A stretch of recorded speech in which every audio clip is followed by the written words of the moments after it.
Hello everyone, I welcome you all to the next lecture of quadratic equations. और बच्चों, पिछले lecture तक हमने एक ब्रेनस्टॉर्मिंग क्वाड्रेटिक इक्वेशन आइडेंटिटीज देखा था।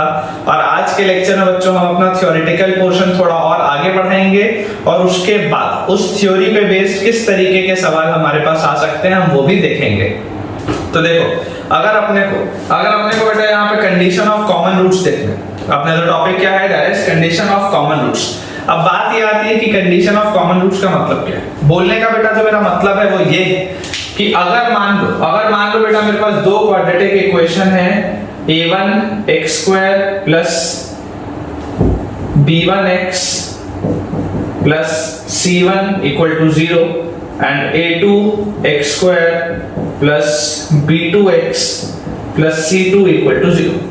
मान लो मेरे पास ये दो क्वाड्रेटिक इक्वेशन, ठीक है। अब अगर मान लो बेटा ये दोनों क्वाड्रेटिक इक्वेशन अलग अलग हैं और अगर हम बात करते हैं कि कंडीशन ऑफ कॉमन रूट्स, अगर हम बेटा बात करते हैं कंडीशन ऑफ कॉमन रूट्स, तो केस 1 जो होगा, केस 1 में हम मान लेते हैं कि they both have both roots common. They both have both roots common। both roots common मतलब क्या होता है बेटा? both roots common मतलब अगर इसका एक रूट अल्फा और एक रूट बीटा है तो स्वाभाविक सी बात है इसका भी एक रूट अल्फा और एक रूट बीटा होगा। बोलने का क्या मतलब है कि ये दोनों के रूट्स कॉमन हैं। तो वैसे वाली सिचुएशन है बेटा, वैसे वाली सिचुएशन में जो कंडीशन आ जाएगी, it will be a1 upon a2 equal to b1 upon b2 equal to c1 upon c2। मतलब आई डोंट थिंक इसको कुछ समझाने वाली ऐसा जरूरत है, क्योंकि अगर तुम बेटा लॉजिकली सोच के देखो, तुम बोलोगे ठीक है सर, एक इक्वेशन लिख लेते हैं x² और उसके बाद प्लस 3x और माइनस 4। क्या लिख लेते हैं? इक्वेशन लिख लेते हैं x² plus 3x minus 4 equal to 0, ठीक है ना। इसका डिस्क्रिमिनेंट जो भी होगा क्या होगा? डिस्क्रिमिनेंट आएगा b² और b² के बाद माइनस 4ac, तो वो डिस्क्रिमिनेंट 0 से बड़ा होगा। तो ठीक है सर, इसके जो भी रूट्स होंगे वो रियल होंगे, है ना। इसके जो भी रूट्स होंगे वो रियल होंगे। अब अगर मान लो बेटा अपने पास ये चीज है, अगर मान लो मैं दूसरा इक्वेशन आपको लिख देता हूं 2x² plus 6x minus 8 equal to 0। या मान लो अगर बेटा मैं इक्वेशन लिख लेता हूं 3x² plus 9x minus 12 equal to 0। कुछ भी इस तरीके का अगर बेटा मैं रिलेशन लिखता हूं तो आप सोच के देखो कि यहाँ पर बेटा 1/2, ये भी 3/6 मतलब 1/2 माइनस 4/-8 मतलब भी क्या 1/2। रेशियो से ऑब्वियस सी बात है ना यार कि देखो सेकंड वाला बेटा जो रिलेशन है, अगर इसमें से मैं 2 को कॉमन निकाल लूंगा तो मेरे पास ये पहला रिलेशन आ जाएगा। अगर ये नीचे वाली इक्वेशन में से मैं 3 को कॉमन निकाल लूंगा तो मेरे पास पहला वाला रिलेशन आ जाएगा। बोलने का मतलब क्या है? बोलने का बेटा मतलब सिंपल सा है कि इक्वेशन वही है, इक्वेशन में कोई चेंज नहीं आया है। सिर्फ और सिर्फ मैंने पूरे के पूरे इक्वेशन को किसी एक सेम नंबर से मल्टीप्लाई कर दिया, किसी ना किसी एक सेम नंबर से बेटा मैंने मल्टीप्लाई कर दिया। उस वजह से अपने पास अगर मान लो दो क्वाड्रेटिक इक्वेशंस का आपको बेटा लिखा होता है कि they both have both the roots common. अगर आपको बेटा बोला जाता है कोई भी दो क्वाड्रेटिक इक्वेशन में कि they both have both the roots common, उसका सिंपल सा मतलब क्या होता है? That a1/a2 b1/b2 and c1/c2 will be on same ratios, ठीक है ना, will be in same ratios. अब एक बार अगर बेटा अपने पास मान लो ये बोथ रूट्स कॉमन वाला आ गया, ठीक है। अब जो थोड़ी सी काम की चीज है वो है सेकंड वाला case, that is they both have one root common. ये वाला चीज बेटा मोस्ट फ्रीक्वेंटली आस्क्ड है। ये वाली जो चीज है, it is the most frequently asked type of questions that they both have one root common. अब अगर बेटा तुम सोच के देखो कि अगर दोनों में एक रूट कॉमन होगा तो मैं ये बोलता हूं कि मान लेते हैं अल्फा इधर कॉमन है ना, जो कॉमन रूट है मान लेते हैं अल्फा। क्या बोला मैंने? जो कॉमन रूट है मान लेते हैं अल्फा है, इसका दूसरा रूट बीटा मान लेते हैं, इसका दूसरा रूट गामा मान लेते हैं, ठीक है। ये बीटा और गामा अलग अलग हो गए, ध्यान से देखो, ये बीटा और गामा अलग अलग रूट हो गए और कॉमन वाला रूट आ गया अल्फा। तो यहाँ से क्या ये बात अपने को समझ में आती? क्या बेटा अपने को ये बात समझ में आती है कि अगर alpha is the common root, मतलब कि जब मैं इसमें अल्फा रखूंगा तो सेटिस्फाई करेगा। मैं ये वाले में बेटा अल्फा रखूंगा तो सेटिस्फाई करेगा। सोच के देखो, अगर मैंने अल्फा रखा तो आया a1 alpha square plus b1 alpha plus c1 equal to 0, ठीक है। और नीचे वाले में अगर अल्फा रखा तो आया a2 alpha square plus b2 alpha plus c2 equal to 0। बहुत ध्यान से देखो, बहुत ध्यान से, ठीक है। अब अगर बेटा तुमने 10वीं में क्रॉस मल्टीप्लिकेशन वाला मेथड पढ़ा है of solving linear equation in two variable, तो तुमने एक चीज पढ़ी होगी, क्रेमर्स रूल। क्या पढ़ा होगा? Cramer's rule. अब क्रेमर्स रूल क्या होता है? क्रेमर्स रूल बेटा नाम भयानक सा, बाकी वही चीज है जो तुमने ऑलरेडी पढ़ा हुआ है। इसको सॉल्व करने का क्या तरीका होता है? इसको जो अपने को बेटा सॉल्व करने का तरीका, इट इज वेरी सिंपल। कि देखो, आप इमेजिन करो अगर आपके पास इक्वेशन होता था a1x + b1y + c1 = 0, और अगर एक रिलेशन होता था a2x + b2y + c2 = 0, तो इसको हम कैसे सॉल्व करते थे? इसको सॉल्व करने के लिए हमने यहाँ पे लिखते थे x, यहाँ पे लिखते थे y, यहाँ पे लिखते थे 1, बीच में लगाते थे ऐसा इक्वल टू का साइन, और नीचे डिवीजन में लगा देते थे। और फिर यहाँ से मैं बोलता था कि भैया x के नीचे वाली चीज लिखनी है तो इस पूरे को छिपाओ, और इस पूरे को छिपाने के बाद डायगोनली देखो, तो डायगोनल एलिमेंट्स क्या है? b1 c2 - b2 c1। क्या बोला मैंने? ये वाले को पूरे को हाइड कर लो, और उसके बाद यहां से डायगोनली चलो तो b1 c2 और फिर -b2 c1, ऐसे लिखते थे अपन, b1 c2 - b2 c1। Class 10th में अपन ने ये चीज पढ़ी। अच्छा, इसके बाद अपन रुके कहां पर? अपन रुके c1 पे। तो अगर मुझे y के नीचे वाला लिखना है तो मैं y को छिपा दूंगा, और जहां पे रुका था वहीं से चालू करूंगा, तो डायगोनली जाऊंगा तो c1a2 - c2a1, ठीक है क्या? c1a2 - c2a1, ठीक है। और इसके बाद अगर देखो, अभी रुका मैं कहां पे हूं? c2a1 पे। a1 पे मैं रुका हूं। अब अगर मुझे कांस्टेंट वाले टर्म के नीचे देखना है, 1 लिखा है मतलब क्या है? कांस्टेंट वाले टर्म के नीचे देखना है, तो मैं इसको हाइड कर दूंगा। a1 पे मैंने रुका था, तो बोलो क्या लिखूंगा? a1b2 - a2b1, ठीक है क्या? a1b2 - a2b1, a1b2 - a2b1। अब जैसी बेटा मेरे पास ये चीज आ गई, तो ये जो चीज थी वो तो हमने ऑलरेडी, ये वाली चीज तो बेटा हमने ऑलरेडी किसमें पढ़ा हुआ? ये वाली चीज तो हमने ऑलरेडी इसमें पढ़ा हुआ। किसमें? Class 10th। और यहाँ पर देखो आपके पास ये सिमिलर रिलेशन, है बेटा। एक सेकंड के लिए मान लो, अगर मैं तुमको बोलता हूँ कि यार ये जो x है उसको अल्फा स्क्वायर मान लो, और ये जो y है इसको अल्फा मान लो, तो देख के बताओ क्या सेम लिखा है? क्या बोला मैंने?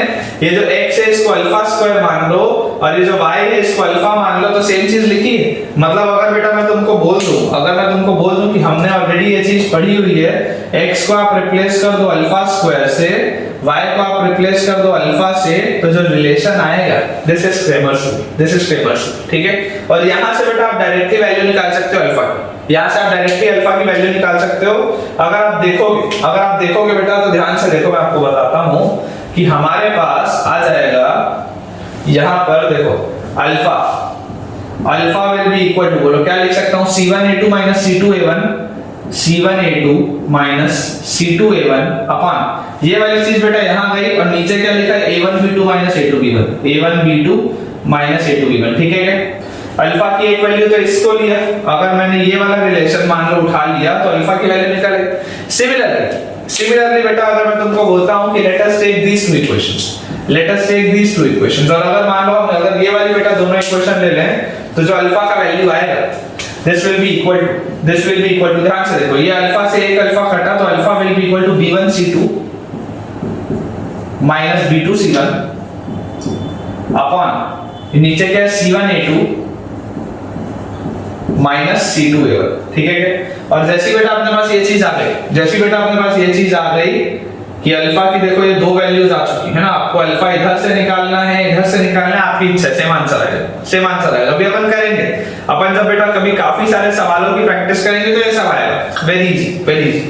तो यहां से देखो बेटा, यहां से आप एक चीज और क्या देख सकते हो कि भैया अगर ये और ये दोनों सेम ही है, बेटा दोनों सेम ही है, तो मैं क्या लिख सकता हूं? मैं लिख सकता हूं क्या कि b1 c2 - b2 c1 multiplied by a1 b2 - a2 b1 should be equal to, देखो ये इससे मैंने मल्टीप्लाई किया, तो should be equal to क्या लिखूंगा?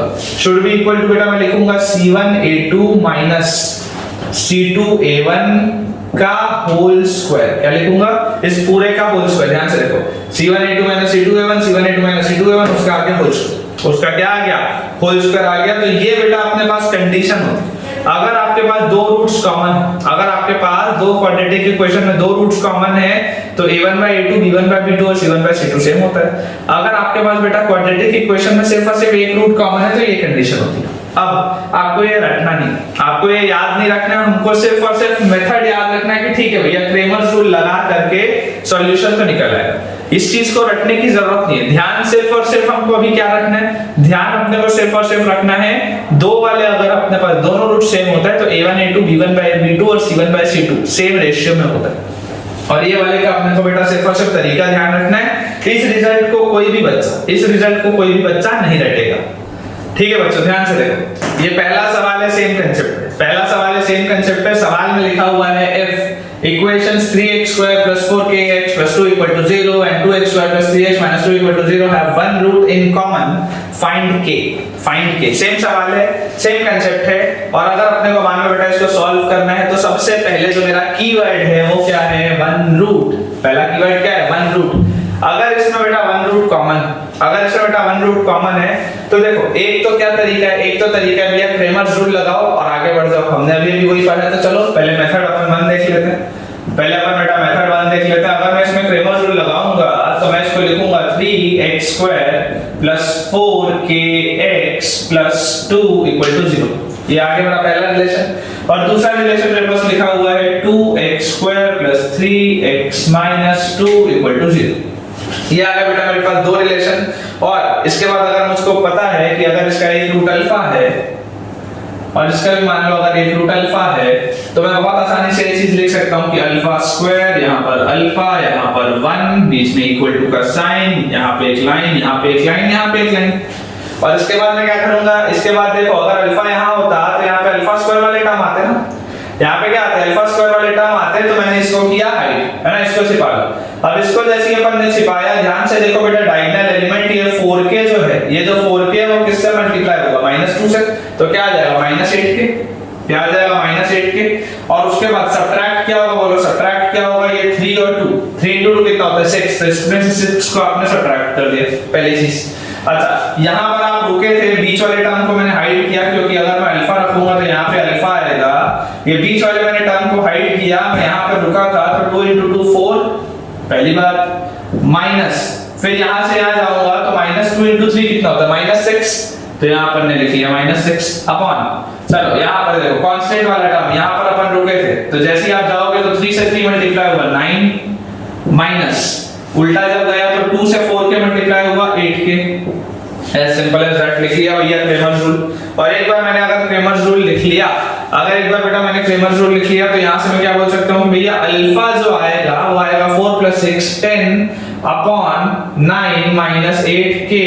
और अगर मैं यहाँ से अल्फा को देखूंगा तो यहाँ से क्या आ जाएगा, बोलो, ये अल्फा से एक अल्फा कटेगा तो अल्फा की वैल्यू आ जाएगी -8k -6 अपॉन 4 + 6 is 10। आया नहीं। और जैसे बेटा मेरे पास ये दोनों चीज इक्वल आ गई, मुझे तो निकालनी थी k की वैल्यू, तो हम डायरेक्टली ऐसा करते हैं, इनको क्रॉस मल्टीप्लाई कर लेते हैं। तो यहाँ से बताओ हमारे पास क्या आएगा, यहाँ से अपने पास क्या आ जाएगा, देखो इसको अपन लिख सकते हैं क्या, यहाँ पे -8k -6 है, इसको अपन बेटा लिख लेते हैं -4k -3। ठीक है क्या, 2 का एक फैक्टर इसमें से मैंने निकाला, काट दिया इधर से, तो जैसे ही काटूंगा यहाँ से तो क्या आएगा 5 आएगा, यहाँ पे ये 5 इधर जाएगा तो 50 बनेगा। और ये वाला 9 - 8 के इधर अभी और मल्टीप्लाई होगा, यहाँ पे 9 - 8 के और मल्टीप्लाई कर देते हैं और आरएचएस में लिख देते हैं 5 × 10 को 50। ठीक है क्या, अब यहाँ से देखो बेटा ये अपने को ऐसा अच्छा लिखा हुआ दिन नहीं दिख रहा, माइनस माइनस 2 साइन है, माइनस निकाल लो कॉमन, इसको लिख लो 4k + 3 और माइनस जो कॉमन निकाला इसको यहाँ अंदर डाल दो। तो ये जो 9 - 8k है, क्या इसको मैं 8k - 9 ऐसा लिख सकता हूँ क्या, बोलो 8k - 9 ऐसा लिख सकता हूँ। और जैसे ही बेटा मैंने ये वाली चीज लिख ली, यहाँ से देखो मेरे पास एक क्वाड्रेटिक आ चुका है and this can be further simplified into 8k और 4k मल्टीप्लाई हुआ तो 32k², फिर 8k और 3k 24k। ठीक है, और -3 और -9 और 4k -36k। तो ये 24k और -36k कितना आ जाएगा, -12k। और उसके बाद देखो ये -9 और 3 कितना आता है -27 और 50 भी इधर है तो -77 इक्वल टू कितना आ गया 0। ये मेरे पास बन चुका बेटा मेरा quadratic. This is my quadratic equation. मुझे सिर्फ इसको सॉल्व करना है, मुझे क्लियरली दिखता है स्प्लिटिंग का मिडिल टर्म में नहीं निकलेगा। ठीक है, सॉल्व कर लेते हैं। k will be equal to -b plus minus root over b square मतलब कितना 144 माइनस 4a और कांस्टेंट टर्म की जगह पे -77 है तो दिस विल बी प्लस और यहाँ पे आ गया 77 अपॉन 2a मतलब ये आ गया 64। ठीक है क्या? अब देखो 4 into 32 into 77 आ रहा है। कितना आ रहा है 4 into 32 into 77। तो देखो 4 into 32 बोलो कितना होगा 4 into 32 कितना आ जाएगा आपके पास 128 आ जाएगा है ना 128। और अपन साइड में अगर करके देख ले बेटा कि 128 को जब अपन 77 से मल्टीप्लाई करेंगे 7 8 जा 56 6 कैरी 5 7 2 जा 14 और 5 99 कैरी 1 7 1 7 और 1 8। और वैसे यहाँ पर भी अपने पास आ जाएगा 8 9 6 तो this will B 6 9 6 15 5 carry 1 18 8 carry 1 9856। कितना आ जाएगा 9856 आपके पास आ जाएगा। और ये वाले 9856 में जैसे ही मैं 144 जोड़ूंगा, सोच के देखो ये वाले 9856 में मैं जैसे ही 144 जोड़ूंगा इसमें 144 जुड़ते ही ये क्या हो जाएगा दिस विल बी 10000। इसमें 144 जुड़ते ही दिस विल बी 10000। इसका मतलब अगर बेटा मैं चलो यहाँ पर लिख लेता हूँ तो आई कैन से k is equal to 12 plus minus 10,000 का under root will be 100 upon 64। ठीक है क्या? और जैसे ही अपन ने ये चीज लिखी तो देखो दो रूट्स क्या है 12 और 100 विल बी 112 अपॉन 64 पहला। दूसरा 12 minus 100 will be -88 upon 64। It will be -88 upon 64। इसको अगर हम फर्दर सिंपलीफाई करें इसको बेटा अगर हम फर्दर सिंपलीफाई करें तो देखो अगर बेटा मैं इसमें से आपको बोलता हूं कि let us take a factor of 8। ठीक है, इसमें अगर मैं 8 का फैक्टर ले लूं तो 8 into 8 होता है 64 और ऊपर वाले से अगर अपन 8 करेंगे तो बताओ कितना आएगा 8 1 जा 8 आएगा और उसके बाद अपने पास 32 बचेगा तो 14 आ जाएगा। कितना आ जाएगा 14 आ जाएगा। और 14 और 8 में भी अपने को देख रहा है किसका फैक्टर कॉमन है 2 का फैक्टर कॉमन है तो इसको तो लिख लो 4 और ऊपर वाले 14 को लिख लो तुम 7। तो एक रूट तो आ गया 7/4। अब इसके बाद क्या लिखा -88/64 -88/64 बेटा लिखा हुआ इसमें भी 8 का फैक्टर है तो यहाँ तो 8 आ गया और ये वाले भी 8 अपन ने हटा लिया तो यहाँ 11 आ गया। फर्दर सिंपलीफाई होकर फाइनली अपने पास k की वैल्यूज क्या आई 7/4 और -11/8। क्या आ गया 7/4 और -11/8। अब इसको बेटा करने का एक आसान तरीका और एक बेटर तरीका और क्या बेटर तरीका है देख अपने को तो k की वैल्यू निकालनी है ना अपने को k की वैल्यू निकालनी है। जबरदस्ती क्रैमर्स रूल लगाने से बेटर जबरदस्ती बेटा क्रैमर्स रूल लगाने से बेटर क्या है कि यार मैं दूसरा वाला अगर इक्वेशन में से फैक्टराइज होता है तो उसके रूट्स निकाल लेता हूं ना। अगर ये दूसरा वाला इक्वेशन में से फैक्टराइज होता है तो उसके रूट्स निकाल लेता हूं। तो यहां से इसको देखो क्या लिख सकते हैं 2x² प्लस ये वाला 3x को क्या लिख सकता हूं मैं 4x माइनस x। ठीक है 4x माइनस x और फिर यहाँ पे -2 = 0। ये देखो 2x आया बाहर अंदर बचा x प्लस 2 -1 आया बाहर x प्लस 2 = 0। तो 2x - 1 multiplied by x plus 2 = 0। तो यहाँ से अपने पास x की वैल्यू आ गई ½ -2। x की वैल्यू क्या आ गई ½ -2। अब इसका क्या मतलब इसका बेटा मतलब सिंपल सा है कि अगर ये वाले क्वाड्रेटिक इक्वेशन के दो रूट्स हैं ½ और -2 अगर इसके दो रूट्स हैं ½ और -2 इसका मतलब या तो इसका जो कॉमन रूट होगा वो ½ होगा या तो कॉमन रूट होगा जो -2 होगा। क्या बोला मैंने कि अगर इसके दो रूट मुझको पता चल गया ½ और -2 हैं तो या तो ½ वाला कॉमन रूट होगा या तो -2 वाला कॉमन रूट होगा। डायरेक्टली पुट करके देख लेता हूं। चलो मान लेते हैं केस 1 में अगर अपन मान लेते हैं कि भैया अगर ½ इसका कॉमन रूट है तो जब इस इक्वेशन में मैं ½ को पुट करूंगा तो ये पूरा इक्वेशन 0 हो जाना चाहिए। तो देखो 3 मल्टीप्लाइड बाय ½ का स्क्वायर विल बी 1/4 और उसके बाद लिखा है +4 into k into ½ और उसके बाद लिखा है +2 = 0। तो ये आ गया अपने पास 3/4 plus twice of k plus 2 = 0। ठीक है क्या? और ये वाले 2 को भी अपन लिख सकते हैं बढ़िया से ऐसे 8/4 एलसीएम लेने के लिए। और ये वाला 8/4 और ये वाला 3/4 होता है 11/4 जो कि उधर जाएगा तो हो जाएगा -11/4। तो 2k will be equal to -11/4 और यहां से 2 को मैं अगर हटा दूं और ये 4 के साथ मल्टीप्लाई कर दूं तो -11/8 आ गया। k की वैल्यू क्या आ गई -11/8। एक तो यहां से भी आई थी ये तो बहुत आसानी से आ गई इसमें तो बहुत मेहनत लगी थी। ठीक ये हो गया हमारा क्या केस 1। अब देखो सेकंड केस अगर बेटा हम बात करते हैं केस 2 की अगर बेटा हम बात करते हैं कि अगर मान लेते हैं कि कॉमन रूट है -2, अगर मान लेते हैं कॉमन रूट है -2, इसका मतलब जब मैं इसमें -2 रखूंगा तो ये पूरा क्या हो जाना चाहिए, 0 हो जाना चाहिए। तो रख के देख लेते हैं, 3 मल्टीप्लाइड बाय -2 का square 4 plus 4 multiplied by k multiplied by -2 plus 2 is equal to 0। तो यहां से देखो क्या आ गया 12 और फिर -8k और फिर प्लस 2 इज इक्वल टू 0। तो यहां से बेटा हम बोल सकते हैं that 8k is equal to 14 और k इज इक्वल टू 7/4। कितना आ गया, k इज इक्वल टू 7/4, जो कि बेटा यहां से आया। तो इसमें अपने को मेहनत ज्यादा लगी, कैलकुलेशन ज्यादा लगी, इसमें अपने को मेहनत कम लगी। तो जब भी अपने को कॉमन रूट का सवाल बनाना है और अगर अपने को एक क्वाड्रेटिक ऐसा दिख रहा है जिसके रूट्स में बहुत आसानी से निकाल सकता हूं, तो रख के देख लो ना यार, जबरदस्ती मेहनत क्यों करूंगा, सीधा रख के देख लो। अच्छा, अब इसमें जैसे k की आपसे वैल्यू पूछी थी, आपने k की वैल्यू निकाल दी। कई बार क्या बोलता है फाइंड द कॉमन रूट, तो भैया अगर आपके पास k की वैल्यू आ चुकी है, तो आप अल्फा जब रखोगे, जब आप बेटा अल्फा की वैल्यू निकालने के लिए जैसे आप इसमें k रखोगे, तो या तो अल्फा क्या आएगा, या तो आपके पास अल्फा 1/2 आएगा, या तो आपके पास अल्फा -2 आएगा। ऐसे ही सवाल आता है इसमें, ऐसे ही आपके पास सवाल आता है, या तो वेरिएबल आइडेंटिफाई करने बोल देगा या कॉमन रूट निकालने बोल देगा, कुछ भी इस तरीके करेगा। जो भी वेरिएशन इसमें पॉसिबल हो सकते हैं, अभी अपन लोग इसको बनाने का ट्राई करेंगे। ठीक है बच्चों, देखो अपने पास अगला सवाल ऑब्वियसली कंसेप्ट वही है। If the equations ax² + x + bc = 0 and bx² + x + ac = 0 have one root in common. Again keyword क्या बेटा हमारा, कीवर्ड है वन रूट इन कॉमन। तो क्या बोलता है, find out the common root. पिछले वाले में k निकलवाया था, इस वाले में बोलता है कॉमन रूट बता दो। इस वाले में क्या बोलता है, कॉमन रूट बता दो।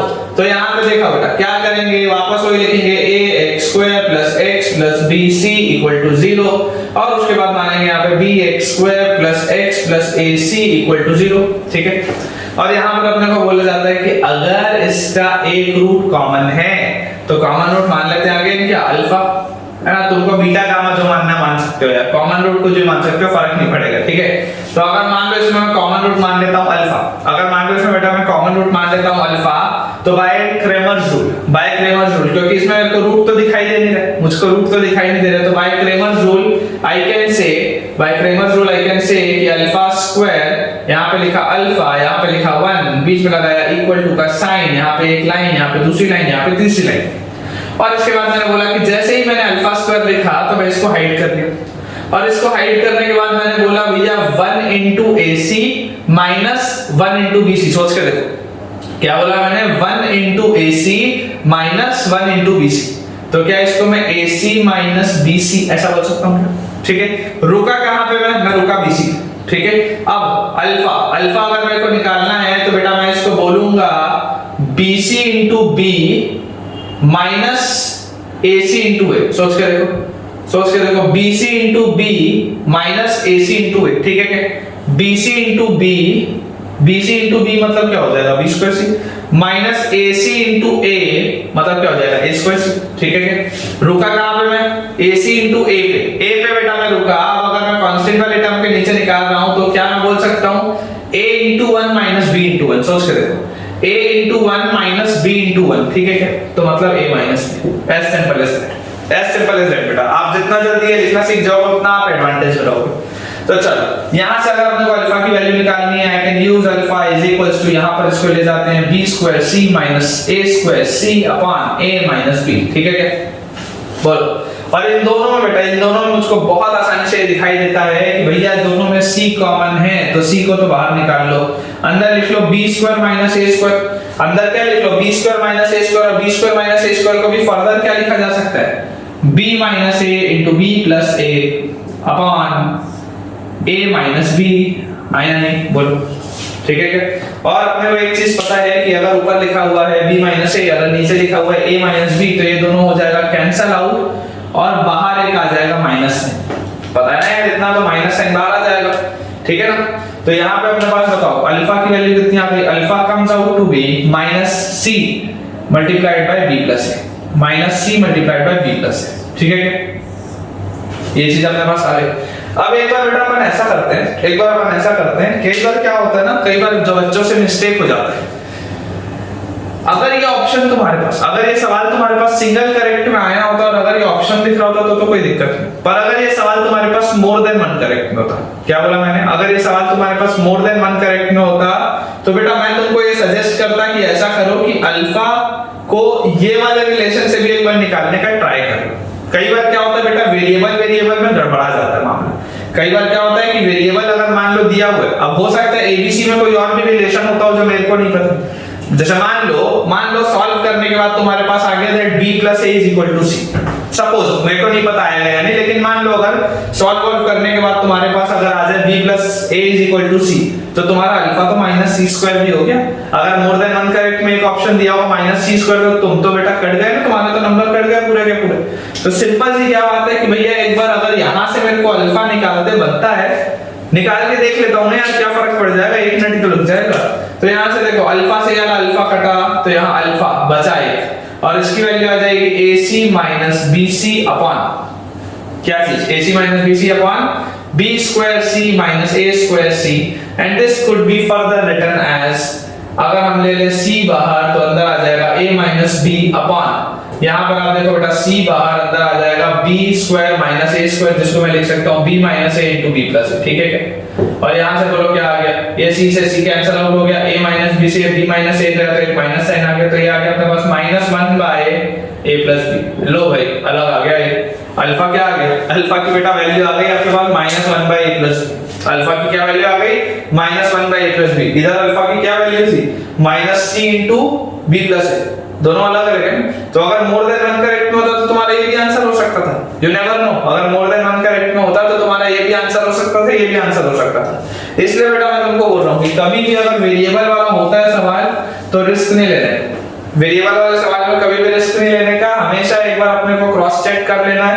अगर यहां से निकालने की पॉसिबिलिटी है तो यार निकाल के देख लेने में क्या हर्ज है, निकाल के देख लेने में क्या हर्ज है। अच्छा अब मान लो अगर तुमको बेटा ऐसी सवाल में लिखा होता है कि which of the following options are correct, मान लो इसके आगे तुमको सवाल में लिखा होता कि which of the following options are correct, alpha = a correct, alpha = a correct. अब मान लो अगर बेटा तुमको बोल देता कि -c * b + a should be equal to -1 upon a + b, ये दोनों भी तो इक्वल होगा। तो अगर मान लो एक ऑप्शन में तुमको दे देंगे कि माइनस से माइनस हम काट देते हैं, c = 1/a + b का होल स्क्वायर। लो एक ऑप्शन अगर बेटा ये दे दिया, अब क्या करो, ये भी सही आंसर, ये भी सही आंसर, ये भी अपने पास क्या आ गया, this is also an accurate answer. तो ये सारी की सारी पॉसिबिलिटीज है, ये सारी की सारी पॉसिबिलिटीज है, इसलिए अपने को पूरा बढ़िया से देखना बहुत ज्यादा जरूरी है। अगर ये आपको बेटा कांसेप्ट समझ में आया है तो जरूर वीडियो को लाइक करना बनता है और कमेंट में मुझे बताओ कि आपको ये कांसेप्ट पसंद आया है या नहीं।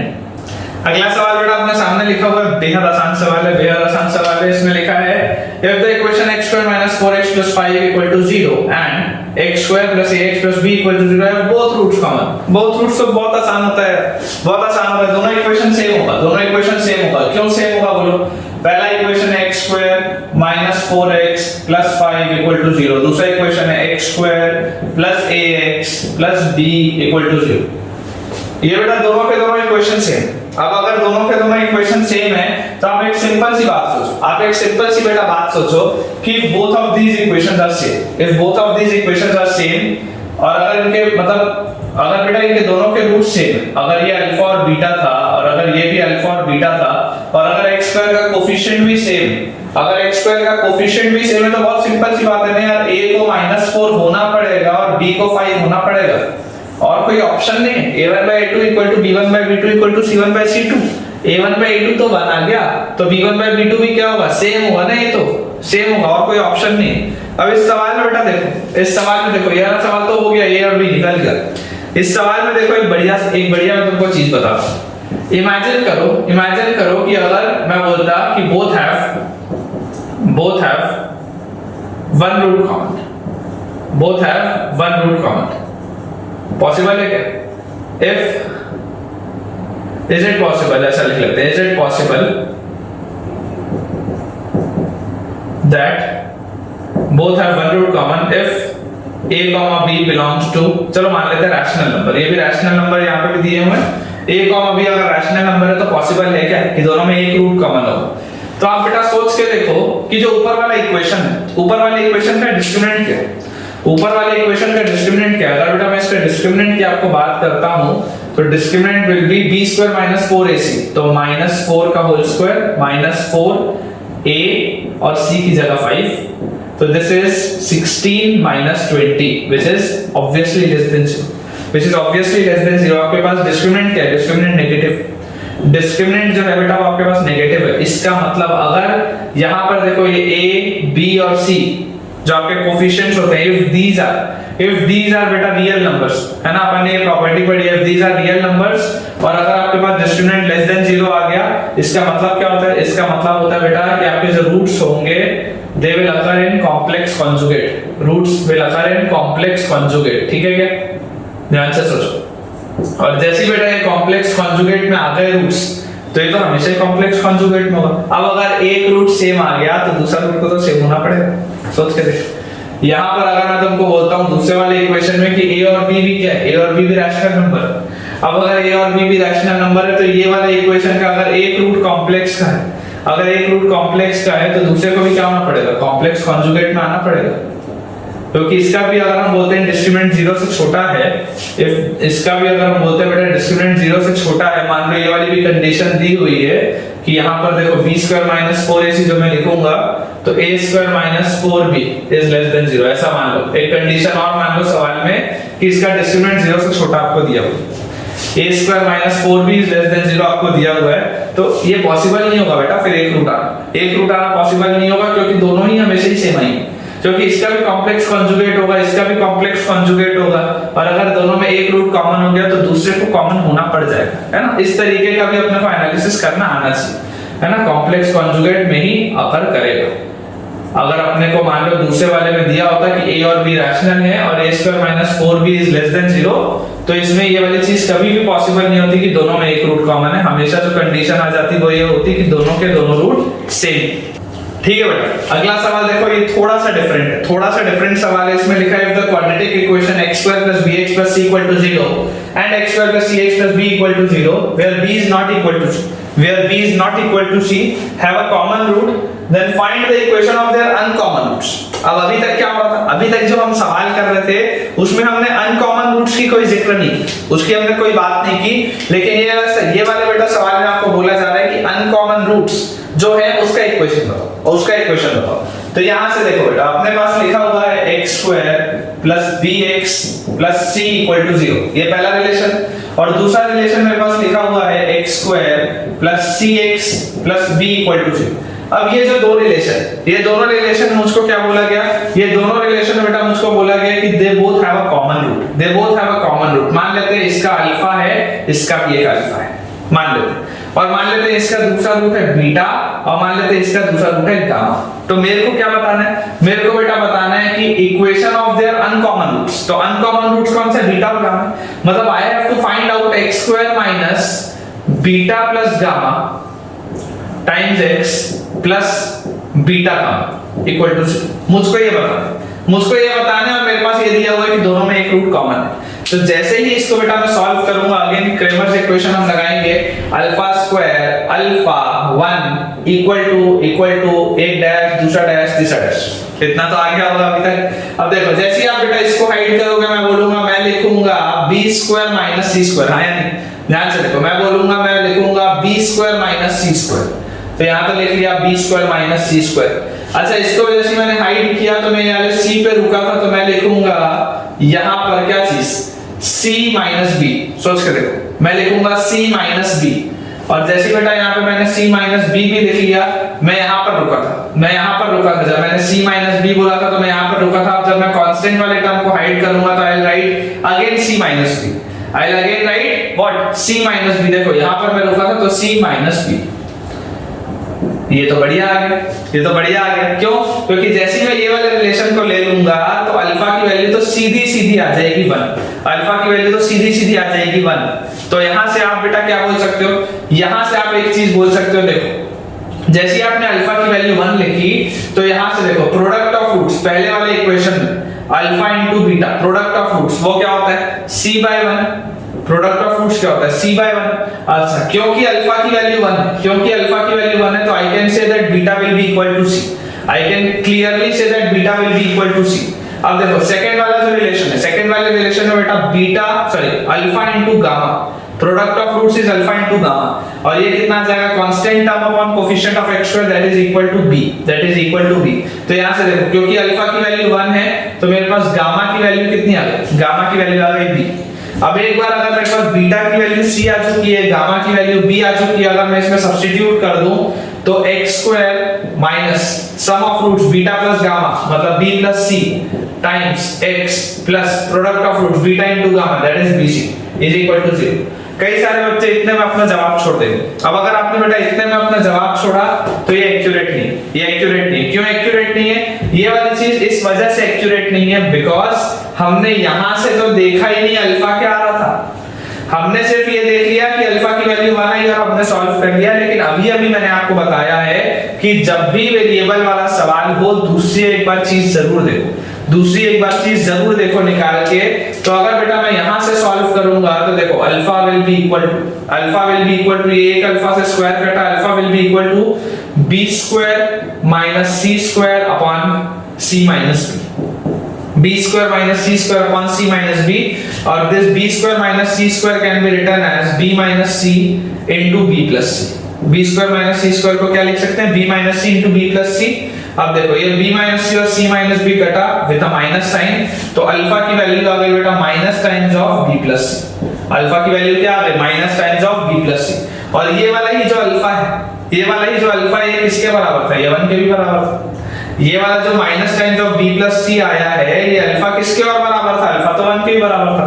तो मुझको ये बताओ कि क्या इसी इक्वेशन को मैं लिख सकता हूं x स्क्वायर, अच्छा minus times of b plus c को अगर मैं 1 रख लूं तो plus x plus bc equal to 0। This is also my answer, this is also my answer. ये दोनों ही पॉसिबिलिटी, ये दोनों ही पॉसिबिलिटी है। और अगर मान लो ये मोर देन 1 करेक्ट में होता तो ये दोनों आंसर में लगाता। और अगर इसमें आपको बोलता है कि which of the following statements are true, that this is an equation of the uncommon roots, this is an equation of the uncommon roots. और अगर मान लो आपको एक कंडीशन दे दिया जाता कि b plus c plus 1 is equal to 0, तो ये भी सही है क्योंकि b प्लस c की वैल्यू क्या है, माइनस 1, b प्लस c की वैल्यू क्या है, माइनस 1। तो इस तरीके से बेटा अपने को ये सॉल्व करना होता है। आई होप आपको ये बढ़िया से समझ में आया होगा। ठीक है बच्चों, तो आई होप अभी तक आपके इन सवालों की बढ़िया से प्रैक्टिस हो गई होगी और आप बढ़िया से इसके कांसेप्ट में भी स्ट्रांग हो चुके होंगे, है ना। सिमिलर पैटर्न पे एक और सवाल है कि if x square plus abx plus c, if x square plus abx plus c equal to 0 and x square plus acx plus b equal to 0, अपने पास लिखा हुआ है यहाँ पे देखो क्या, x square plus abx plus c equal to 0, और अगला लिखा है x square plus acx plus b equal to 0 have one root in common, then prove that the quadratic equation containing their uncommon roots will be this। तो अगर इन दोनों में मान लेते हैं अल्फा बीटा रूट है, इसका मान लेते हैं अल्फा और gamma root, and let us assume that alpha is the common root. तो अगेन बेटा बहुत सिंपली अगर मैं यहाँ पे लिखूंगा तो देखो अल्फा स्क्वायर, यहाँ पे लिखा अल्फा, यहाँ पे लिखा 1। जितना ज्यादा बेटा अपन प्रैक्टिस करेंगे उतना बढ़िया, जितना ज्यादा अपन प्रैक्टिस करेंगे उतना बढ़िया। देखो अल्फा स्क्वायर वाले टर्म्स को अपन हाइड करेंगे तो अपने पास आएगा, बोलो ab square minus ac square. अभी तक लिखना आ गया होगा ab square minus ac square, directly लिख लेते हैं ab square minus ac square. Alpha वाले टर्म को अगर मैं हाइड करूंगा देखो तो ab square minus ac square, मैं यहां पर रुका था, तो जैसे ही मैं अल्फा वाले टर्म्स निकालूंगा तो बोलो क्या आ जाएगा, ये आ जाएगा बेटा c माइनस b, क्या आ जाएगा, this will B c minus b, ठीक है। और जैसे ही c माइनस b मैंने किया, यहां पर मैं रुका तो कांस्टेंट वाले टर्म के लिए क्या आ जाएगा, ac माइनस ab, क्या आ जाएगा, ac माइनस ab, ये अपने पास आ गया, ठीक है क्या। यहां से देखो बेटा अल्फा इज इक्वल टू बोलो कितना आ रहा है, c minus b upon ac minus ab, जिसको मैं लिख सकता हूं c माइनस b अपॉन, अगर मैं a कॉमन ले लूं तो वापस आ जाएगा c minus b cancel out which is equal to 1 by a। ठीक है, अभी ये एक ही आया है, दूसरा वाला निकालना बचा है, लेकिन चलो पहले इस एक को लेके अपन सॉल्व करते हैं। अगर अल्फा की वैल्यू 1 बाय a आई, अगर अल्फा की वैल्यू बेटा अपने पास 1 बाय a आई तो ध्यान से देखो अल्फा इनटू बीटा जो प्रोडक्ट ऑफ रूट्स है, प्रोडक्ट ऑफ रूट्स क्या है, c, product of root c। क्योंकि अल्फा की वैल्यू 1 बाय a, क्योंकि अल्फा की वैल्यू 1 बाय a है तो I can clearly say that beta will be equal to ac। हां या नहीं बोलो, अगर अल्फा की वैल्यू 1/a है तो बीटा की वैल्यू आ जाएगी ac। वैसे यहां पर देखो product of roots alpha into gamma क्या है b है, और अगर अल्फा की वैल्यू मेरे पास 1/a थी तो I can say gamma will be equal to ab। ठीक है क्या, gamma will be equal to ab। अब अपने को क्या बोल गया है, बोल रहा है बेटा देन द अनकॉमन रूट्स का जो इक्वेशन होगा आपको प्रूव करना है वो ये होगा। तो मुझे बताओ अनकॉमन रूट्स का इक्वेशन क्या होता है, x² minus sum of roots क्या है, sum of roots into x मतलब ac plus ab into x plus product of roots बताओ कितना आ जाएगा, प्रोडक्ट ऑफ रूट्स आ जाएगा बेटा ac into ab is equal to 0। अब अपने पास तो ये आ रहा है, आना तो कुछ और चाहिए। अपने पास तो बेटा आ रहा है x² minus a times b plus c x और plus a² bc equal to 0। मेरा तो ये आ रहा है, आना तो कुछ और चाहिए। तो अगर मेरा बेटा कुछ और आना चाहिए तो ऐसा करते हैं, इसको भी लेके देख लेते हैं, ये वाले को भी लेके देख लेते हैं। तो यहां से जैसे हम देखेंगे तो अल्फा की वैल्यू बोलो कितनी आ जाएगी, ये एक अल्फा से स्क्वायर वाला टर्म कटा तो alpha will be equal to a b square minus ac square, a निकाल लेते हैं बाहर, b square minus c square, इसको लिख लेते हैं b minus c into b plus c upon नीचे है c माइनस b। जैसी बेटा कैंसिलेशन होगा बोलो अपने पास क्या आ जाएगा, कैंसिलेशन होते ही यहां पे एक आ जाएगा माइनस है, और I can say that alpha will be equal to minus a times b plus c। Alpha क्या आ जाएगा, alpha will be equal to minus a times b plus c। और यही वाला जो अल्फा है बेटा, यही वाला जो अल्फा है, क्या मैं ये भी बोल सकता हूं कि that this alpha is equal to 1/a, क्या मैं ये बोल सकता हूं that this alpha is equal to 1/a। तो जैसे बेटा मेरे पास ये चीज आई तो यहां से अब देखो अपने को अगर मैनिपुलेशन अब करना पड़े और उस सवाल का आंसर लेके आना पड़े तो अपन क्या कर सकते हैं। अगर हम आपको बोल दें कि ऐसा कर लेते हैं कि ये वाला देखो, ये वाला बेटा जो अपने पास है minus a times b plus c, ये जो minus a times b plus c है इसका वैल्यू तो क्या है 1/a, इसका वैल्यू तो क्या है 1/a है। तो इसको अपन ऐसा लिख लेते हैं x² और plus x/a plus a² bc equal to 0। ये तो अपन सबसे पहले लिख सकते हैं, ठीक है क्या, देखो ये तो अपन सबसे पहले लिख सकते हैं। अच्छा इसके अलावा अपन और क्या कर सकते हैं, इसको अपन लिख सकते हैं ax² plus x plus a² bc is equal to 0। ठीक है क्या, ये भी चीज अपन कर सकते हैं। लेकिन अभी भी मजा नहीं आया, क्यों, क्योंकि अपने को तो यार यहाँ पे a के साथ एक b प्लस c वाला भी टर्म चाहिए था। तो ऐसा करते हैं पूरे के पूरे इक्वेशन में दोनों साइड में LHS में भी और RHS में भी बेटा अपन ऐसा करते हैं b प्लस c से अगर मल्टीप्लाई कर दे तो कायदे से क्या आता अपने पास आता a times b plus c x² plus x times b plus c plus a² bc into b plus c should be equal to 0। ये चीज मेरे पास आती है। हाँ अब मैं ये चीज बोल सकता हूँ कि ठीक है ये a times b plus c x² मुझे दिखाई दे रहा है, ये b plus c times x भी मुझे दिखाई दे रहा है, लेकिन हाँ यहाँ पर मुझको माइनस abc चाहिए था, यहाँ पे मेरे पास कुछ और आ रहा है। यहाँ पर मुझको क्या चाहिए था, माइनस abc चाहिए था, यहाँ पर मेरे पास कुछ और आ रहा है। तो मैं आपको बेटा ये बोलूंगा कि आप ध्यान से देखो minus a², this implies what, this implies कि अगर मैं a यहां ले आऊं तो minus a² into b plus c की वैल्यू 1 है। देखो सोच के देखो, ये वाला a से अगर मैं यहां पे ले आऊं तो minus a² into b plus c की वैल्यू क्या है 1 है। मतलब कि अगर मैं आपको ये बोलूं कि a² into b plus c की वैल्यू -1, या मैं आपको ये बोल सकता हूं कि a² into b plus c की वैल्यू -1, तो यहां पर आप बेटा देखो ये a² into b plus c, a² into b plus c की वैल्यू क्या है -1। तो जैसे ही हम यहाँ पर ये चीज कर देंगे तो बोलो क्या आ जाएगा अपने पास आ जाएगा बेटा ये a times b plus c x² plus x times b plus c, और उसके बाद यहाँ पर देखो एक बेटा अपने से यहाँ पे गलती हुई है, ये वाला देखो जब x/a था और जब मैंने इस a से मल्टीप्लाई किया था तो यहाँ a² ना आके a³ आएगा। ठीक है ना, गलती हुई है, यहाँ पे a³ आएगा, यहाँ पे भी a³ आएगा, और उससे क्या होगा देखो a² into b plus c को अगर मैं -1 बोल दूंगा तो मेरे पास यहाँ पे बचेगा माइनस abc इक्वल टू 0। ये अपने पास आ जाएगा। जो अपने को लेके आना है a times b plus c x² plus x times b plus c minus abc equal to 0। यहाँ पे अपने से एक गलती हुई थी कि जब अपन a से पूरे को मल्टीप्लाई करेंगे तो ax² आएगा, फिर प्लस x आएगा, फिर a³ bc आएगा, मैंने a² लिखा हुआ था। ठीक है ना, ये अपने पास अपना आंसर है।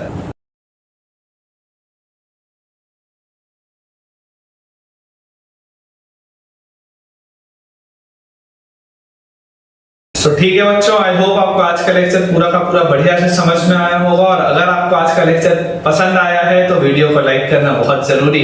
कमेंट में आप मुझको बताएंगे अगर इन सारे के सारे सवालों के आपके आंसर आ गए हैं या नहीं। कोई भी अगर आपको बेटा डाउट होता है तो भी आप मुझे कमेंट्स बॉक्स में पूछ सकते हैं। अगर आपको बेटा अभी तक अगर आपने चैनल सब्सक्राइब नहीं किया तो do subscribe the channel right now and do refer this channel to maximum of your friends so that कि उनकी पढ़ाई बहुत अच्छे से हो पाए।